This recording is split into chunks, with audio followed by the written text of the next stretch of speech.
Assalamualaikum warahmatullahi wabarakatuh. Hamdan na'imin, hamdan syakirin. Assalatu wassalamu ala asrafil anbiya'i wal mursalin Sayyidina wa maulana Muhammadin.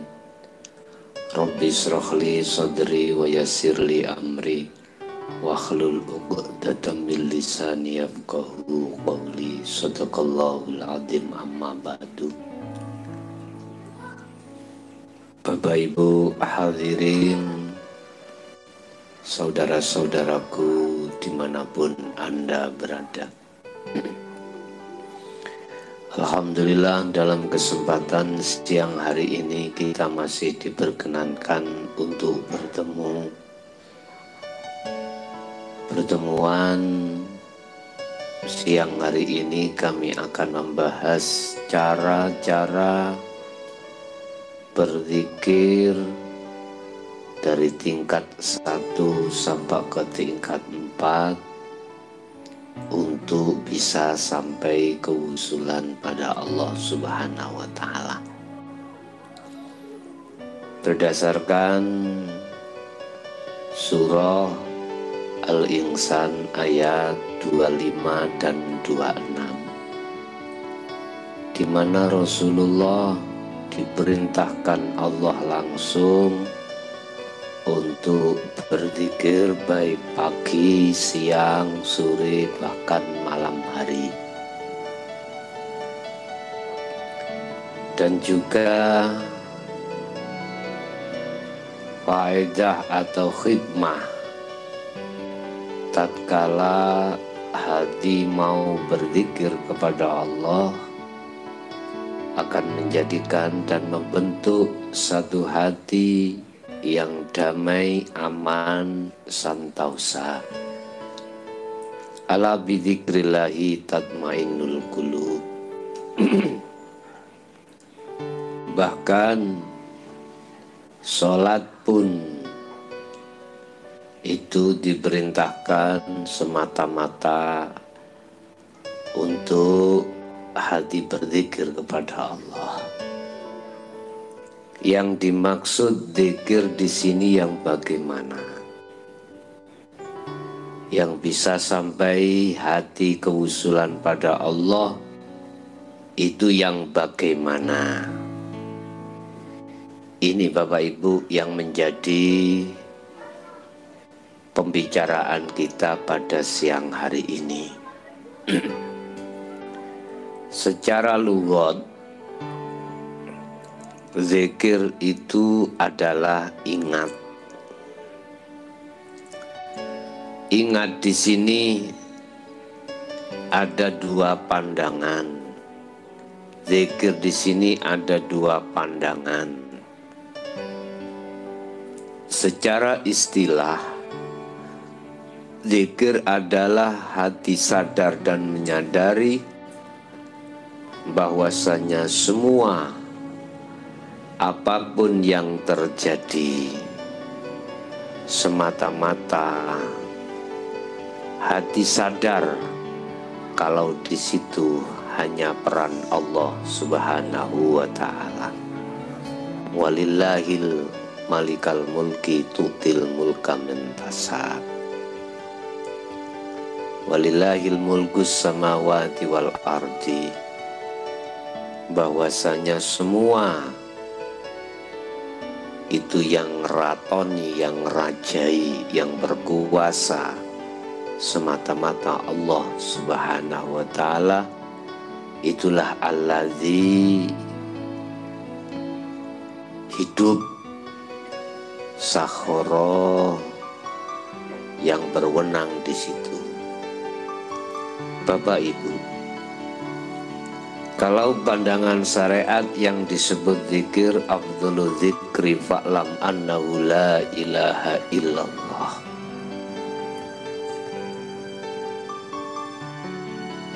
Seutama-utama zikir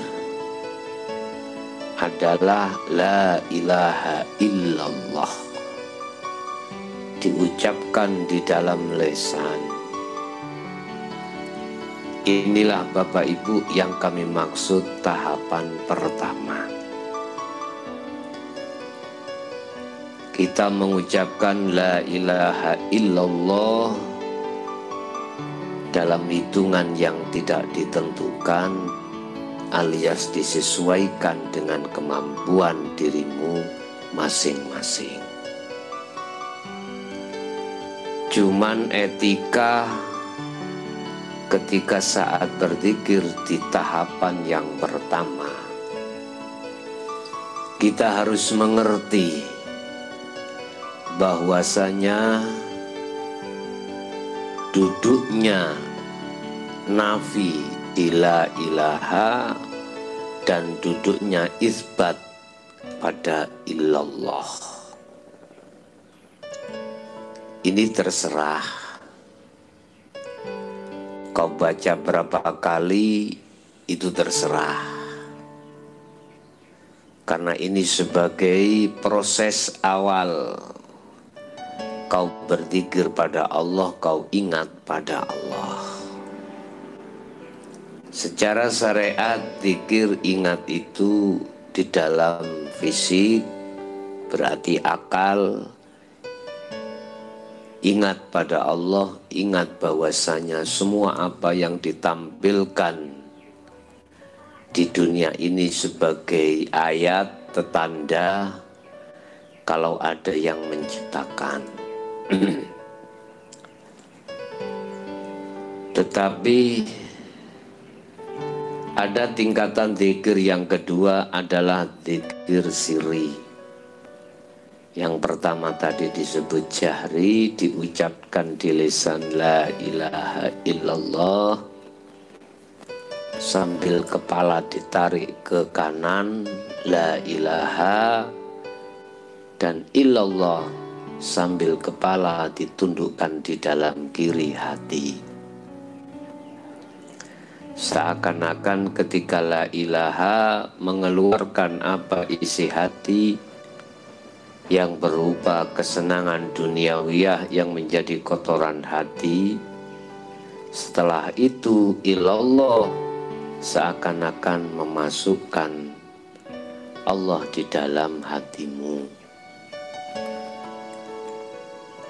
Terus pada tingkatan yang kedua adalah sirri. Sirri ini biasanya mengikuti irama nafas. Irama nafas niku ada dua, ya. Pertama masuk, kedua keluar, masuk, keluar, masuk, keluar. Ketika napas ini masuk, Anda harus berzikir secara sir atau sirri. Sirri itu diucapkan di dalam hati tanpa di lisan. Itu Anda mengucapkan hu boleh. Dan bersamaan napas keluar, hatimu mengucapkan Allah. Atau dibalik, terserah. Zikir 1 dan 2 ini masih menyebut nama. Ya. Masih menyebut nama Allah.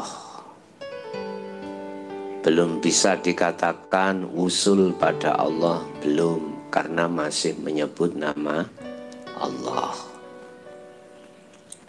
Ini pun tidak ada batasan-batasan, hitungan tidak. Terserah kamu sekalian mampumu dalam 1 hari 1 malam itu berapa. Tapi yang jelas menurut saya janganlah kau hitung. Jangan menghitung zikir. Jadi tasbih iku mau kau singkirkan. Manakala kau bawa tetap kau hitung juga tidak apa-apa. Ini cuman pembelajaran saja. Zikir 1 dan 2, jahri dan sirri. Ini biasanya kita lakukan semasa kita masih di nurul iman, masih di dalam golongan syariat dan thariqah. Ini selalu dikumandangkan, lebih-lebih ketika saat dzikir sirri, apapun kondisi zahir fisik kita, kita tetap melantungkan zikir tersebut. Kemudian ada zikir yang nomor 3. Boleh saya katakan tingkatan yang nomor 3. Zikir ini sudah tidak memakai asma. Zikir ini sudah tidak menyebut nama. Itu namanya ismudzat, ya. Tidak memakai nama. Nah, zikir nomor 3 inilah yang kami sebut sebagai sirun fisirin atau sirul asror. Ini memakai iman, memakai rasa. Di dalam zikir nomor 3 ini juga ada 3 tingkatan. Pertama su'arul basiroh, kedua wa'ainul basiroh, ketiga wahakul basiroh. Sering kita sebut sebagai zikir rasa. Inilah iman yang kami maksud. Sebab pembuktian iman itu adalah kelakuan. Kelakuani hati. Jadi hati harus berzikir sirul asror. Ini tanpa ucapan, tanpa asmo. Hati diam sambil merasakan bahwasanya semua apa yang terjadi baik pada diri kita maupun di luar diri kita, di situ ada hidup yang jengleh-jengleh yang berperan. Ya, disitulah ada zat atau hidup yang nyata, yang berperan. Kenyataan hidup itu tidak bisa kau lihat secara mata fisik, tetapi bisa kau lihat secara mata hati. Dengan catatan, mata hati harus tidak buta. Mata hati harus hilang dari perkara-perkara selain Allah. Sebab pada dasarnya hati yang buta itu dikarenakan hati kita telah tertutup oleh sesuatu, sehingga mata hati yang disebut ainul basiroh ini tidak bisa melihat. Apa tutupnya mata hati? Itulah yang kami sebut sebagai kesenangan duniawiyah. Ya, Bapak Ibu, syu'arul basiroh, merasakan hatimu bahwasanya semua apapun yang terjadi itu yang menguasai, yang berperan adalah hidup. Dan hidup inilah yang kami maksud, yang memiliki nama Allah. Jadi hidup ini sebagai subjek maknawiyah, sedangkan Allah iku ma'ani. Ya. Jadi ini bagaimana ketika saat hati ini berzikir ingkang nomor 3, yang nomor 3. Ikuti rasa di dalam hatimu yang hanya satu tujuan, menemui yang memiliki nama Allah, di segala hal aspek apapun. Otomatis hatimu awalnya berangkat dari syu'arul basiroh, berangkat dari merasakan adanya yang memiliki nama Allah yang kami sebut sebagai hidup pada dirimu. Beliau itu di mana-mana dan tidak kemana-mana. Beliau yang meliputi atau yang menguasai segala hal, aspek apapun, di jantung, di paru-paru, di nafas, di rambut, di kulit, di daging, seluruhnya. Seluruhnya. Hatimu harus merasakan adanya hidup, hanya hidup yang berperan di situ. Ikuti rasa yang ada pada dirimu untuk naik di tingkatan yang kedua adalah ainul basiroh. Ainul basiroh, mata hatimu akan bisa melihat dengan fakta nyata kewujudannya Allah manakala dirimu sudah kefanaan selain Allah. Termasuk dirimu aran ruh si fulan itu sudah tiada. Inilah namanya menafikan atau memfanakan, meniadakan perkara yang asalnya itu tiada.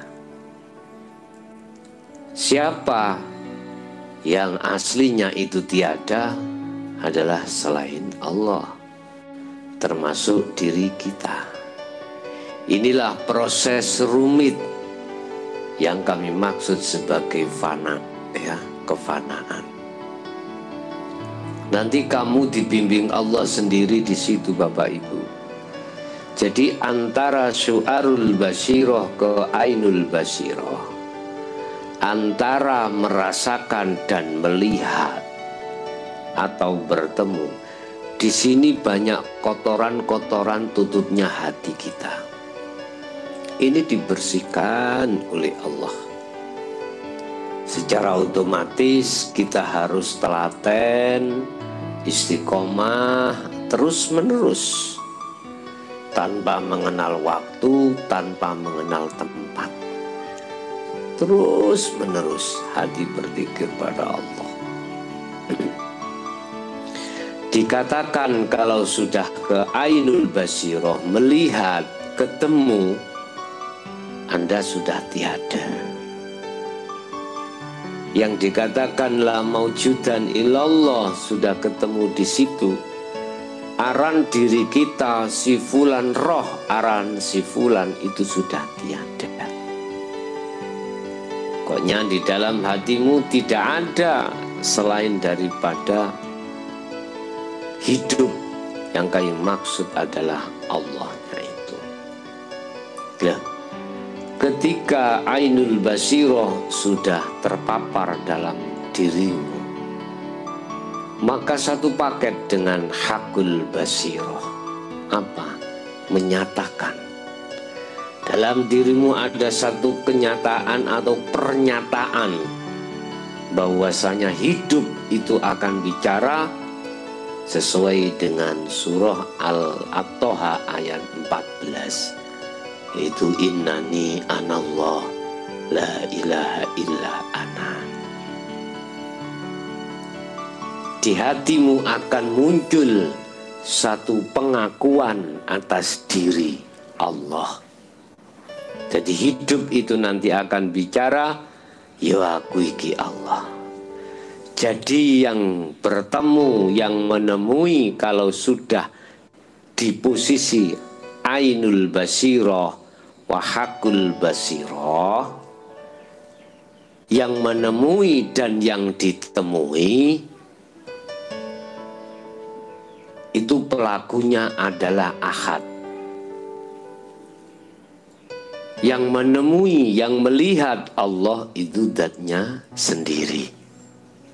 La ibsorun wa mubsorun wa basorun.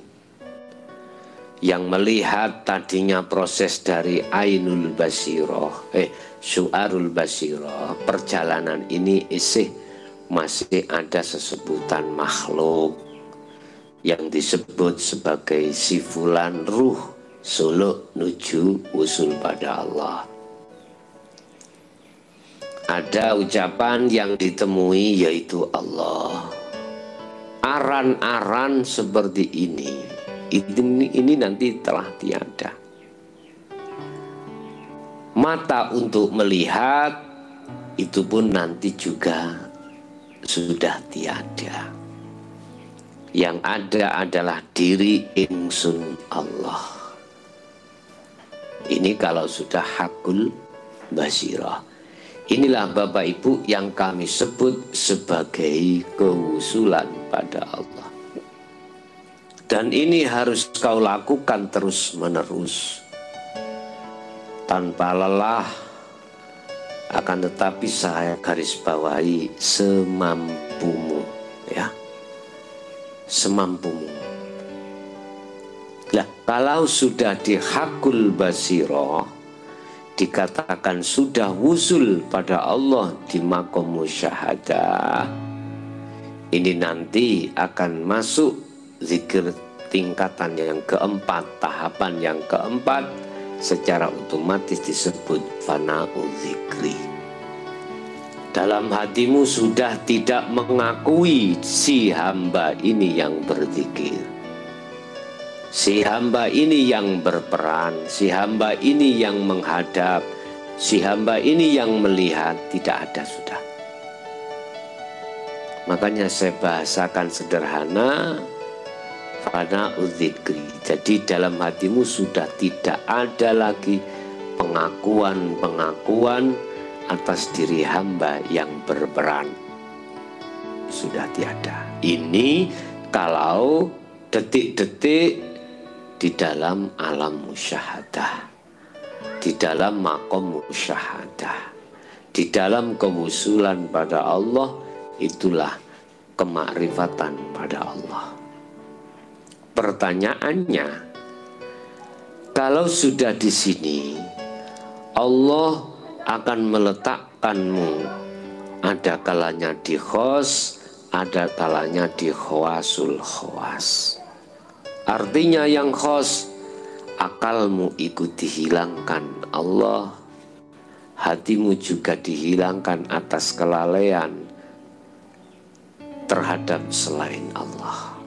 Jadi baik hati maupun akal itu sudah lupa terhadap selain Allah, sudah tidak ada lagi. Ini khos. Tetapi kalau khawasul khawas, hatimu jelas sudah tidak ada lagi setitik pun perkara masiwallah atau perkara selain Allah. Sudah tidak ada. Yang ada hanyalah ingsun Allah. Tetapi cara akal, kau masih berlaku sifat basariah atau masih normal atau masih bisa diajak ngomong. Tetapi hatimu sudah tidak bisa diajak ngomong, karena sibuknya hatimu bermunajat pada Allah, sibuknya hatimu bertajalli padanya. Inilah yang kami maksud sebagai tajalli mutlak. Apapun gerak-gerik yang terjadi di situ, yang muncrat di dalam hatimu adalah keingsunan Allah. Ini biasanya zikir ini Bapak Ibu hanya disampaikan di tengah-tengah jiwa yang sudah berhakikat dan bermakrifat. Ini biasanya tidak akan digelar di tengah-tengah thariqah. Baik zikir sirul asrar, yang dalam sirul asrar ada 3 tahap, syu'arul basyirah, wa ainul basyirah, wa hakul basyirah. Merasakan, melihat, menyatakan.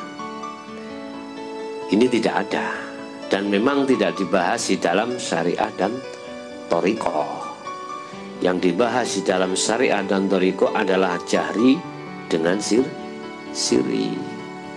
Padahal Bapak Ibu ma'asyiral muslimin rahimakumullah, zikir yang nomor 3 ini sebagai kunci pembuka hatimu bisa masuk di alam musyahadah, bukan alam mukasyafah loh, alam musyahadah. Sebab sebelum ke alam musyahadah itu ada alam mukasyafah, di dalamnya itu ada alam jabarut, alam lahut, alam malakut. Artinya disikapinya hatimu dari kegaiban makhluk apapun. Dan ini juga sebagai ujian Allah terhadap si salik ketika berzikir 3 menuju 4. Ditemukanlah saudara kegaiban makhluk dengan malaikat, dengan para nabi dan rasul, kekasih-kekasih Allah, tapi sebatas masih makhluk. Bahkan takdir pun bisa jadi Allah memberikan kabar lewat sini. Ini masih makhluk, surga dan neraka. Ya. Ini masih ditampilkan. Ini masih alam mukasyafah. Kadang cahaya-cahaya yang didatangkan terhadapmu masuk di dalam dada. Ditemukan orang-orang berjubah, masjid yang tidak kau temui, hamparan pasir, kadang gunung-gunung naik. Wah, sungguh indah sekali. Ini makhluk. Saya berpesan, apabila ditampilkan seperti halnya seperti ini, Anda harus waspada.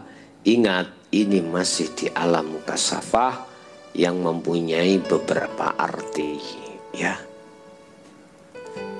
Lauhil mahfud pun juga begitu. Ini masih di alam mukasyafah. Mengerti isi hati seseorang, ini pun masih di dalam alam mukasyafah. Jangan kau tertipu dengan gambaran seperti itu. Caranya Anda tidak bertipu, terus lakukan, ikuti alur-alur Allah memperjalankan ruhmu untuk usul pada Allah. Nah, disebut sebagai alam musyahadah adalah alam di mana kegaiban Allah yang tadinya gaib, yang memiliki nama Allah itu masih gaib, ini dibuka jadi nyatalah keallahannya. Yang bisa menyatakan, yang bisa melihat terhadap Allah itu zatnya sendiri. Yang tadinya aran ruh, ini nanti lebur dengan sendirinya. Inilah Bapak Ibu, salah satu tahapan zikir untuk bisa hati sampai pada kewusulan pada Allah. Oleh karenanya, bagi Anda yang memang ingin memperbaiki hatinya pada Allah, untuk kewusulan pada Allah, lakukan apa yang telah kami sampaikan. Perlu diketahui bahwasanya zikir yang nomor 3 ini adalah sebagai kunci hatimu untuk bisa sampai ke makom musyahadah atau alam musyahadah atau alam kelanggengan. Semoga apa yang bisa kami sampaikan tentang masalah zikir dan tahapan ini bisa menjadikan satu buah ilmu yang bermanfaat untuk pengetahuan Anda sebelum Anda melakukan munajat pada Allah Subhanahu wa Ta'ala. Bapak Ibu hadirin jamaah rahimakumullah, itulah apa yang bisa kami sampaikan. Kurang lebihnya mohon maaf. Akhirul kalam, ihdinas siratal mustaqim. Assalamualaikum warahmatullahi wabarakatuh.